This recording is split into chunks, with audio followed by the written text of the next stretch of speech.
السلام عليكم ورحمة الله تعالى وبركاته. صاحب يالدمانتين سو دوادا maanta waxaa ka hadli doonaa taariikhda daciga weyn Sheekh Maxamuud Al-Xasanaad. dacigan waa daaci ku khudbeeya luqadda Carabiga. runtii luqadda Carabiga qof kastoo muslim ah waxay u tahay muhiim, sababtoo ah saxaabi aanan hadda magaciisa xasuusan ayaa wuxuu yiri luqadda Carabiga barta sababtoo ah waa diintiina. saasna wuxuu u leeyahay quraanka kariimka wuxuu ku qoran yahay luqadda Carabiga. waa muhiim luqadda Carabiga qof kastoo muslim ah inuu yaqaan. aan ka soo gudubno sheekhan magaciisa dhameystiran waxaa lagu magacaabaa Maxamuud Salmaan Xasanaad. naanaystiisu waxay tahay Aba Xamza. waxa uu ku dhashay magaalada Gaza ee dalka Falastiin. wuxuu dhashay taariikhda markay ahayd 1989. wuxuu bartay kulliyadda caqiidada iyo fiqiga. daacinimada ama inuu dadka wax u soo jeediyo wuxuu bilaabay 2006. wuxuu haystaa 2 shahaado.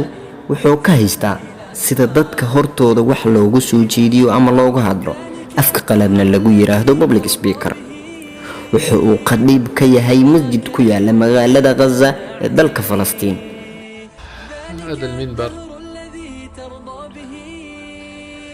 هذا المنبر الذي أخطب عليه، ها هو المسجد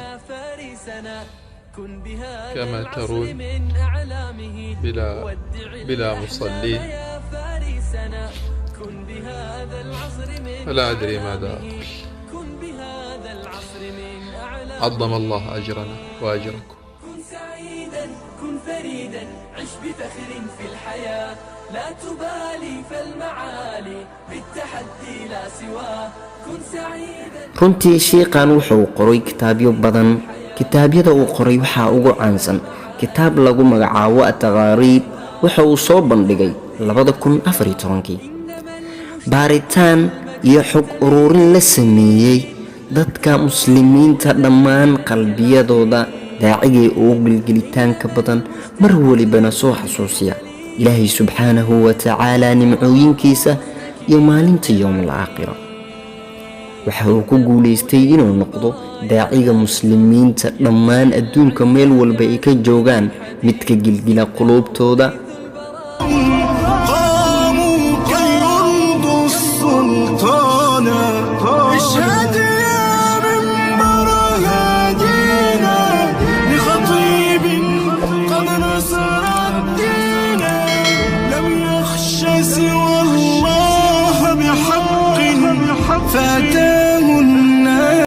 daacigan magaalada Falastiin wuxuu ku hayaa xero oo ku soo saaraya dhalinyaro asiga camal ah, sababtoo ah adduunkan waa uu ka tagayaa.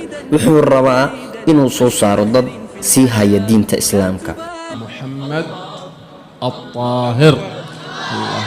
الله أكبر. لا إله إلا الله. لما قرب رحيل ودنت منه الوفاء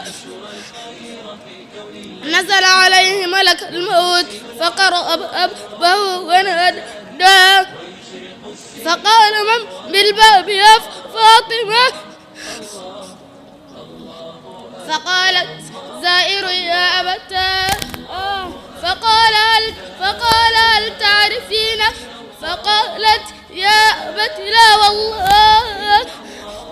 إسلامنا جاء ليبقى السلام ضياء ونورا في دنيا الظلام. إسلامنا جاء ليبقى السلام ضياء. أوصانا النبي وخير الصحاب أن نرقى جميعا أعالي السحاب. أوصانا النبي وخير الصحاب أن نرقى جميعا أعالي السحاب. ونزرع الحق في كل رحاب لنحصد النور ونجنو الضباب. لنحصد النور ونجنو الضباب.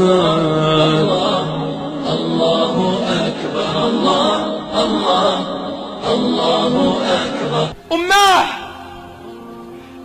كان عمرك بيدي لمددته، ولكنه بيد ربي، فهل يكفيك حبي؟